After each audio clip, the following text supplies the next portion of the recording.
2024 संपत आलंय. बसल्या बसल्या हिशोब तरी करू आपण या वर्षी नेमके कमवले किती. अच्छा.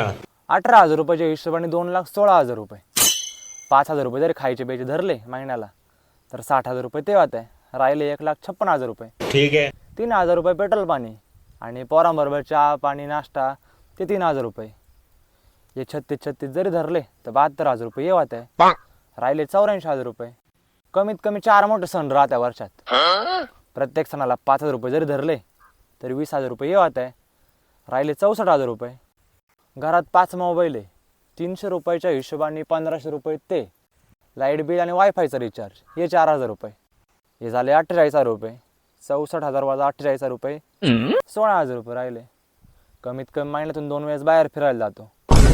एका ट्रिपचे जरी 2,000 रुपये जरी धरले तरी 4,000 रुपये ते झाले -32,000 रुपये. आणि घरामध्ये 5 जण आहे. प्रत्येकाच्या वाढदिवसाला कमीत कमी 2,000 रुपये जरी धरले तरी 10,000 रुपये ते होत आहे.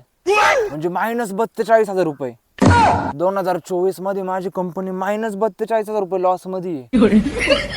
बाप, म्हणजे कमाईपेक्षा खर्चच मोकार झालाय. नाही नाही नाही नाही 2025 मध्ये काही बी करून काहीतरी उत्पन्नाचे स्रोत वाढवायला लागतील.